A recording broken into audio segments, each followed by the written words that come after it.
হযরতে দাউদ আলাইহিসসালাম ছিলেন ইসলামের একজন মহান নবী এবং বনী ইসরায়েলের জাতির অন্যতম শ্রেষ্ঠ শাসক। তিনি ছিলেন একজন ন্যায়পরায়ণ রাজা, অসাধারণ যোদ্ধা এবং আল্লাহর প্রেরিত নবী। ইসলামের পবিত্র গ্রন্থ কুরআন ও বাইবেলের ওল্ড স্টেটমেন্টে তাকে অত্যন্ত সম্মানের সাথে উল্লেখ করা হয়েছে। তার জীবনের বিভিন্ন ঘটনা আমাদের জন্য গুরুত্বপূর্ণ শিক্ষা বহন করে। স্টোরি টেলিং বাই তরিকুলের এই পর্বে হযরতে দাউদ আলাইহিসসালামের জীবনী সম্পর্কে আলোচনা করা হলো।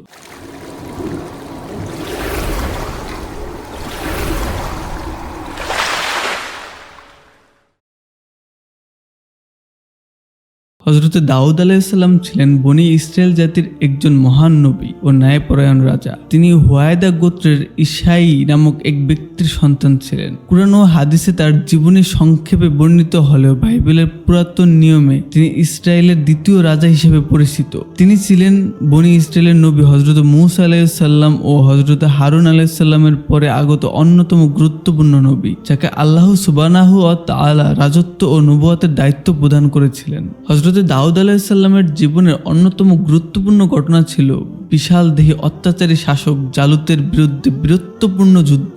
বনী ইসরায়েল তখন লালুতের নেতৃত্বে জালুতের সেনাবাহিনীর বিরুদ্ধে লড়াই করছিল। সেই সময় দাউদ আলাইহিসসালাম ছিলেন এক তরুণ রাখাল, তবে তিনি আল্লাহর কৃপায় অসম্ভব সাহসী ও শক্তিশালী ছিলেন। যুদ্ধক্ষেত্রে যখন বনী ইসরায়েলের সেনারা জালুতের ভয়ে ভীত ছিল, তখন দাউদ আলাইহিসসালাম স্বেচ্ছায় জালুতের বিরুদ্ধে লড়তে সম্মত হন। তিনি অস্ত্র হিসেবে শুধুমাত্র একটি গুলতি ব্যবহার করেন এবং আল্লাহর নির্দেশে এটি দিয়ে জালুতের কপালে আঘাত করেন, ফলে সে মাটিতে লুটিয়ে পড়ে এবং নিহত হয়। তার এই বীরত্বপূর্ণ কীর্তির ফলে তিনি বনী ইসরায়েলের মধ্যে প্রসিদ্ধ হয়ে ওঠেন এবং পরবর্তীকালে রাজা হিসেবে নিযুক্ত হন। আল্লাহ তাআলা হযরতে দাউদ আলাইহিসসালামকে নবুয়ত দান করেন এবং তাকে বনী ইসরায়েলের রাজা করেন। তিনি ইসরায়েলিদের মধ্যে সুবিচার, সত্যতা এবং আল্লাহভীতি প্রসারিত করেন। তার শাসন আমলে বনী ইসরায়েলের স্বর্ণযুগে প্রবেশ করে এবং তাদের শত্রুরা পরাজিত হয়। তার রাজত্ব ছিল সুবিচার ও ন্যায়ের উপর প্রতিষ্ঠিত। আল্লাহ তাআলা হযরতে দাউদ আলাইহিসসালামের উপর জাবুর নামে একটি গ্রন্থ নাজিল করেন, যা ছিল প্রধানত প্রশংসা ও সঙ্গীত ধর্মী। এটি কুরআনে উল্লেখিত 4টি ঐশী গ্রন্থের তাওরাত, জাবুর, ইনজিল ও কোরআনের একটি। জবুরে আল্লাহর প্রশংসামূলক কবিতা ও গীত ধর্মী বাণী ছিল, যা হযরতে দাউদ আলাইহিসসালাম মধুর কণ্ঠে পাঠ করতেন। হযরতে দাউদ আলাইহিসসালামকে আল্লাহ তাআলা কিছু বিশেষ গুণ ও ক্ষমতা দান করেছিলেন। সুমধুর কণ্ঠ। তার কণ্ঠ ছিল এত মধুর যে পাহাড়, গাছপালা ও পাখিরা পর্যন্ত তার সাথে তাল মিলিয়ে আল্লাহর প্রশংসা করত। লোহার নমনীয়তা। তাকে এমন এক অলৌকিক ক্ষমতা দেওয়া হয়েছিল, যার মাধ্যমে তিনি লোহাকে হাতে গলিয়ে যুদ্ধাস্ত্র ও ভর্ম তৈরি করতেন।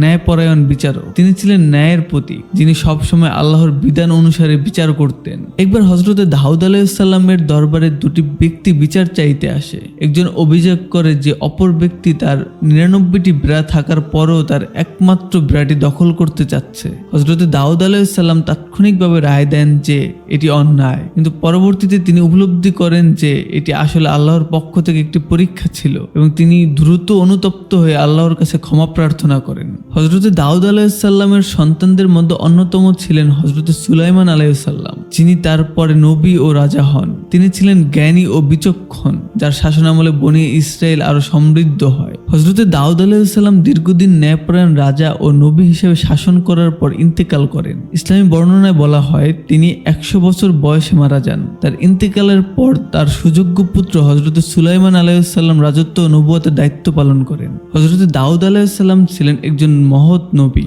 রাজা ও ন্যায়পরায়ণ বিচারক। তার জীবন আমাদের জন্য এক মহান আদর্শ। কুরআনে বিভিন্ন স্থানে তার ঘটনাবলী উল্লেখ করা হয়েছে, যা আমাদের জন্য শিক্ষণীয়। তিনি আমাদের শেখান যে সত্য ও ন্যায়ের পথে চললে আল্লাহর সাহায্য নিশ্চিত এবং আল্লাহর প্রতি একনিষ্ঠ অনুগত্যই সর্বোচ্চ সফলতার চাবিকাঠি। যদি ভিডিওটি আপনাদের ভালো লেগে থাকে তাহলে লাইক দিন, সাবস্ক্রাইব করুন আর শেয়ার করুন, যাতে অন্যরাও উপকৃত হতে পারে। আল্লাহ হাফেজ।